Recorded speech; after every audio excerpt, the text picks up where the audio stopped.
Hi hello welcome to the next day classes. నేను మీ కృష్ణ సాగర్. మనం ఈరోజు వీడియోలో ఎయిత్ పే కమిషన్ గురించి డిస్కస్ చేద్దాం. ఓకేనా? మనకు రీసెంట్గా central government eighth pay commission మీద కమిటీ వేసింది కదా. So eighth pay commission implement అయిన తర్వాత మన శాలరీస్ ఎలా ఉండబోతున్నాయి సెంట్రల్ గవర్నమెంట్ ఎంప్లాయీస్ ఈ వీడియోలో అయితే డిస్కస్ చేద్దాం. ఓకేనా? మనకి ఎయిత్ పే కమిషన్ Jan 1, 2026 నుంచి ఇంప్లిమెంట్ అవుతుంది అనమాట. సో ఇయర్ లాస్ట్ కల్లా కమిటీ రిపోర్ట్ ఇచ్చే ఛాన్స్ అయితే ఉంది. మనకి న్యూస్ ఛానల్ అంటే న్యూస్ ఛానల్ చెప్తారు కదా, చాలా ఎక్కువ చెప్తారు, 18,000 50,000 అని చేసి చెప్తారు. బట్ రియాలిటీ ఏందో ఈ వీడియోలో అయితే చూద్దాం. ఓకేనా? సో దానికి రియాలిటీకి చాలా డిఫరెన్స్ ఉంటుంది. సో ఇంక వీడియోలోకి వెళ్ళిపోయే ముందు మన ఛానల్ ఎవరైనా సబ్స్క్రైబ్ చేసుకోతే సబ్స్క్రైబ్ చేసుకోండి. అలాగే చాలామంది వీడియోస్ చూస్తున్నారు కానీ సబ్స్క్రైబ్ చేయట్లేదు. So please do subscribe. And ఈ వీడియో కింద డిస్క్రిప్షన్లో టెలిగ్రామ్ ఛానల్ లింక్ ఇస్తాను, మన టెలిగ్రామ్ ఛానల్ది. సో ఆ టెలిగ్రామ్ ఛానల్ ఎవరైనా జాయిన్ అవ్వకపోతే జాయిన్ అవ్వండి, మిస్ అవ్వకుండా. ఓకేనా? చూడండి, ఇంకా వీడియోలోకి వెళ్ళిపోదాం. ఫస్ట్ చూడండి, మనకి ఇది 2016లో వచ్చిన సెవెంత్ పే కమిషన్ అనమాట. దాని ముందే ఉంటుందండి 2006లో సిక్స్త్ పే కమిషన్ ఉంది. సో ఇక్కడ ఏం చేశారంటే 2006లో మన బేసిక్ శాలరీ అనేది 7,000 ఫిక్స్ చేశారు. ఓకేనా? అండ్ మనకి ఎవ్రీ ఇయర్ ఇన్ఫ్లేషన్ని మ్యాచ్ చేయడానికి, ఇప్పుడు మీరు ఫర్ ఎగ్జాంపుల్ ఒక శాలరీ ఉంది, దాంట్లో అదే శాలరీ కంటిన్యూగా ఉంటే మనం ఇన్ఫ్లేషన్ మీట్ అవ్వలేం కదా. సో ఇన్ఫ్లేషన్ మ్యాచ్ చేయడానికి ఏంటంటే డియర్నెస్ అలవెన్స్ అని చెప్పేసి ఎవ్రీ ఇయర్ 2 times అంటే 6 monthsకి ఒకసారి డియర్నెస్ అలవెన్స్ గవర్నమెంట్ అనౌన్స్ చేస్తుంది అనమాట. ఓకేనా? సో ఇది మనకి పే కమిషన్ స్టార్ట్ అయ్యేటప్పుడు డిఏ ఎప్పుడైనా ఎంత ఉంటే 0 ఉంటుందన్నమాట.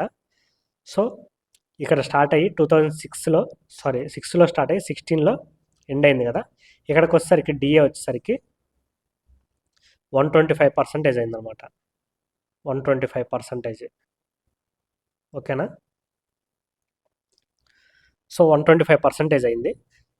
దీన్ని బట్టి ఏంటంటే మనకి బేసిక్ 7,000 అనుకోండి, డిఏ అనేది 8,750 అవుతుంది అనమాట. సో ఓవరాల్గా ఏమవుతుంది, నీకు హెచ్ఆర్ఏ టీఏ ఇవి రెండు సపరేట్, ఇవి రెండు పక్కన పెట్టండి. ఈ రెండు కలిపి మనకి 15,750 అయింది. ఓకేనా? హెచ్ఆర్ఏ టీఏ పక్కన పెడితే, సో మనకి ఇప్పుడు శాలరీ 15,750 అనుకున్నాం అనుకోండి. దీన్ని ఏం చేశారు, ఇంక్రీజ్ 14.28% ఇంక్రీజ్ చేసి బేసిక్ అనేది 18,000 చేశారనమాట. ఓకేనా? సో మనకి 2016 నుంచి బేసిక్ ఏమవుతుంది, 18,000 అవుతుంది. ఓకేనా? సో హెచ్ఆర్ఏ అండ్ టీఏ ఆటోమేటిక్గా ఇంప్లిమెంట్ అవుతాయి. హెచ్ఆర్ఏ మనకి స్టార్టింగ్ 8, 16, 24 ఇచ్చారు 2016లో. ఓకేనా? టీఏ వచ్చేసరికి ఎక్సిటీలో లెవెల్ 1, 2కి అయితే 1,350, తర్వాత లెవెల్ 7 పట్టుకున్నదా వాళ్ళకి 3,600. ఓకేనా? ఇది ఎక్సిటీస్లో. వైసిటీలో తక్కువ ఉంటుంది, 900 అండ్ 2,200 సంథింగ్. ఓకేనా? సో ఇలా ఇంక్రీజ్ చేశారన్నమాట. ఇక్కడ మనకి మన న్యూస్లో ఎప్పుడైనా చూస్తే ఫిట్మెంట్ ఫ్యాక్టర్ అని చెప్తారు. ఆ ఫిట్మెంట్ ఫ్యాక్టర్ ఏంటంటే నీ బేసిక్ మీద బేసిక్ ఏదైతే ఉందో, న్యూ బేసిక్ ఏదైతే అవుతుందో దీనికి మల్టిపుల్ ఫ్యాక్టర్ ఏదైతే ఉంటుందో ఆ మల్టిపుల్ ఫ్యాక్టర్నే ఫిట్మెంట్ ఫ్యాక్టర్ అంటారు. సో ఇక్కడ నుంచి ఇక్కడ మల్టిపుల్ ఫ్యాక్టర్ ఏమైంది, 2.57. సో మనకి మీరు గూగుల్లో చూసిన ఫిట్మెంట్ ఫ్యాక్టర్ 2016 అని కొడితే మనకి 2.57 అనేది ఫిట్మెంట్ ఫ్యాక్టర్ అని చెప్తారనమాట. ఓకేనా? సో ఇది ఫిట్మెంట్ ఫ్యాక్టర్ అనేది. సో మీకు 2.57 అంటే నీకు 2.57 పెరిగింది ఏం లేదు, మీకు ఆల్రెడీ బేసిక్ 1 అనుకోండి, డిఏ 1.25. సో మీకు ఎంత ఉంది, 2.25 ఉంది ఆల్రెడీ. సో వాళ్ళు ఎంత ఇంక్రీజ్ చేశారంటే 0.32, ఇది 0.32 అనేది ఇంక్రీజ్ చేసినట్టు. ఓకేనా? ఈ శాలరీ మీద చూడండి, ఇప్పుడు మనకి సెకండ్ పే కమిషన్ నుంచి ఎంత పర్సెంటేజ్ శాలరీ ఇంక్రీజ్ అవుతూ వచ్చిందో చూడండి. సెకండ్ పే కమిషన్లో 14.2, థర్డ్ దాంట్లో 20.6, ఫోర్త్ 27.6, ఫిఫ్త్ వచ్చేసరికి 31, సిక్స్త్ వచ్చేసరికి 54. సో 54% ఇంక్రీజ్ అయిందంటే ఈసారి కూడా ఇంకా సెంట్రల్ గవర్నమెంట్ ఎంప్లాయీస్ అందరూ రిచ్ అయిపోతారు. ఓకేనా? అదే సెవెంత్ పే కమిషన్ అయితే 14.3 ఆల్మోస్ట్. ఓకేనా? నెక్స్ట్ చూడండి. సో మనకి ప్రజెంట్ 7th పే కమిషన్ ఉంది కదా, ఇది 7th పే కమిషన్ ప్రకారం basic. So 8th pay commission వస్తే మనకి బేసిక్ ఎంత అవుతుందో చూద్దాం. సో మనకున్న బేసిక్ ఇది. ప్రజెంట్ డిఏ వచ్చేసరికి లాస్ట్ టైం ఏముంది 2006 నుంచి 16కి వచ్చేసరికి డిఏ ఎంత ఉంది, 125% అయింది. బట్ ఇప్పుడు ఎంత ఉంది, సో ప్రజెంట్ అయితే 53 ఉంది, ఇంకో 2 డిఏ ఇంక్రీజ్ అవ్వాలి కాబట్టి సో ఆల్మోస్ట్ 60 అవుతుంది. సో హాఫ్ కంటే తక్కువ ఉంది డిఏ. ఓకేనా. సో మనకి బేసిక్ ప్లస్ డిఏ ఈ రెండు ఇంక్లూడ్ చేస్తే మనకి ఎంత అవుతుంది, బేసిక్ 18,000 కదా, సో డిఏ వచ్చేసరికి 60% అంటే 3/5. సో 18 ఇంటూ 3/5 అంటే 2, 36 ఇంటూ 3 189. సో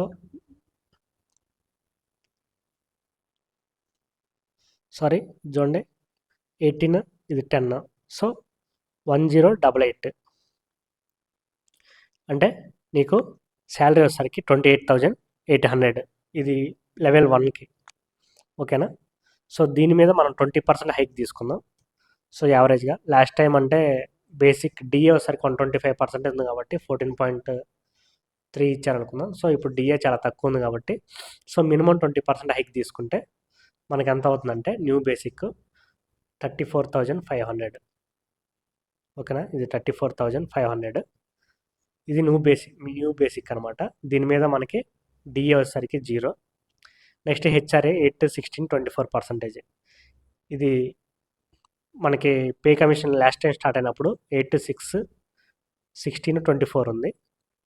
డిఏ 25 అయిన తర్వాత ఏమవుతుందంటే ఇది 9, 18, 27 అయింది. డిఏ 50% రీచ్ అయినప్పుడు ఇది 10, 20, 30% అయిందనమాట. సో ఈ డిఫరెంట్ పర్సంటేజ్ ఏంటంటే జెడ్ సిటీ అనుకోండి మీకు 10% హెచ్ఆర్ఏ అవుతుంది, వైసిటీ అయితే 20 అండ్ ఎక్సిటీ అయితే 30. ఓకేనా. సో నేను మళ్ళీ పే కమిషన్ స్టార్ట్ అవుతుంది కాబట్టి మనకి స్టార్టింగ్లో డిఏ 0 ఉన్నప్పుడు సేమ్ 8, 16, 24 ఇస్తే అంటే అలా ఇచ్చారనుకుందాం, ఎగ్జాక్ట్గా అదే ఇచ్చే ఛాన్స్ ఉండొచ్చు లేకపోవచ్చు, డైరెక్ట్గా 10, 20, 30 ఇవ్వచ్చు. సో ఇది డిపెండ్ అనమాట. దాని తర్వాత టీఏ నేను డైరెక్ట్గా 36 తీసుకున్నాను, ఇంతకుముందు 1350 ఉంది కదా, సో 36 తీసుకుంటున్నాను. సో ఇలా చేస్తే మనకి ఎక్సిటీకి వచ్చేసరికి శాలరీ ఏమవుతుందంటే 47,000 అవుతుంది అనమాట. ఇది ఎంటీఎస్ శాలరీ. ఓకేనా. అదే లెవెల్ 7 అంటే ఇన్స్పెక్టర్ శాలరీ తీసుకుంటే 44,900 ఏది బేసిక్, దాని మీద 60% యాడ్ చేసి దానికి మనం 20% హైక్ ఇచ్చామనుకోండి, సో న్యూ బేసిక్ అరౌండ్ 86,200 ఉందనుకోండి. ఓకేనా. సో సేమ్ హెచ్ఆర్ఏ 8, 16, 24,000 తీసుకొని మనం టీఏ 6,000 పెట్టామనుకోండి. సో ప్రజెంట్ అయితే ఆల్మోస్ట్ 5,400 ఉంది ఎక్సిటీస్లో. సో 6,000 తీసుకుంటే మనకి శాలరీ వచ్చేసరికి ఎక్సిటీలో ఆల్మోస్ట్ 1,13,000 అవుతుంది అనమాట. సో ఎగ్జాక్ట్గా ఇదే అవ్వాలని రూల్ ఏం లేదు, కొంచెం అంటే ఇక్కడ మీకు హైక్ పర్సంటేజ్ 25 ఇస్తే ఇంకా ఎక్కువ అవ్వచ్చు, 30 ఇస్తే ఇంకా ఎక్కువ అవ్వచ్చు, 15 ఇస్తే తగ్గొచ్చు. So depend on hike percentage and మీకు హెచ్ఆర్ఏ పర్సంటేజ్ కూడా వ్యారీ అవ్వచ్చు. సో డైరెక్ట్గా 10, 20, 30 ఇచ్చాడంటే సో మ్యాక్సిమం 8కి అంటే తగ్గుతాడని నేనైతే అనుకోవట్లేదు, ఎందుకంటే మనకి ఇప్పుడు present cost of livings rents కూడా చాలా ఎక్కువ ఉన్నాయి. సో మినిమం 10, 20, 30 అయితే మెయింటైన్ చేస్తాడు. ట్రాన్స్పోర్ట్ అలవెన్స్ కూడా అంతే, మనకి 2016లో ఉన్న ట్రాన్స్పోర్ట్ కాస్ట్కి ఇప్పుడున్న ట్రాన్స్పోర్ట్ కాస్ట్కి చాలా డిఫరెన్స్ అయితే ఉంది కదా. సో ట్రాన్స్పోర్ట్ కాస్ట్ కూడా సేమ్ 6,000 అబోవ్ పెట్టే ఛాన్స్ అయితే ఉందని నా ఒపీనియన్. సో ఎందుకంటే ప్రజెంట్ మనకి 5,400 ఉంది, సో అది ఇంక్రీజ్ చేసే ఛాన్స్ ఉంది కాబట్టి 6,000 వేసుకుంటే సో మినిమం సో మనకి అట్లీస్ట్ 1,15,000 అయితే శాలరీ పెరిగే ఛాన్స్ ఉంది కొంచెం ఇంకా. ఓకేనా. అది 10%, 20%, 30% అలా హెచ్ఆర్ ఇచ్చినా మనకి హైక్ అనేది 25% ఇచ్చినా సరే సో మీకు శాలరీ అయితే లెవెల్ 7 అయితే 1,10,000 to 1,15,000 వరకు వస్తుంది అనమాట. ఓకేనా. సో వాడు 15% ఇచ్చినా సరే మినిమం 1,00,000 శాలరీ అయితే కన్ఫామ్గా ఉంటుంది స్టార్టింగ్ శాలరీ ఇది. ఓకేనా.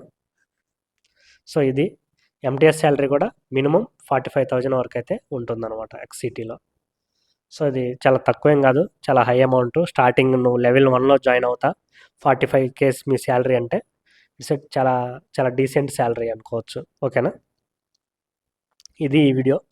సో మీరు క్యాలిక్యులేట్ చేసుకోవాలనుకుంటే మీరు ఈ క్యాలిక్యులేషన్ చూశారు కదా, సో దాన్ని మీరు ఇది ఒక 25% ఇస్తే ఎంత అవుతుంది, 30% ఇస్తే ఎంత అవుతుంది, సో మన పర్సంటేజ్ క్లాసులు చూసుంటారు, అవి చూసి మీరు క్యాలిక్యులేట్ చేసుకోవచ్చు.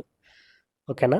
సో ఇది మన పే కమిషన్ గురించి. అయితే చాలామంది ఎక్కువ బూస్ట్ చేస్తుంటారు, అవన్నీ పట్టించుకోవద్దు. సో రియాలిటీ అయితే ఇలా ఉంటుందన్నమాట. Okay, so thank you for watching next way classes. మన ఛానల్ని సబ్స్క్రైబ్ చేసుకోవడం అయితే మర్చిపోవద్దు.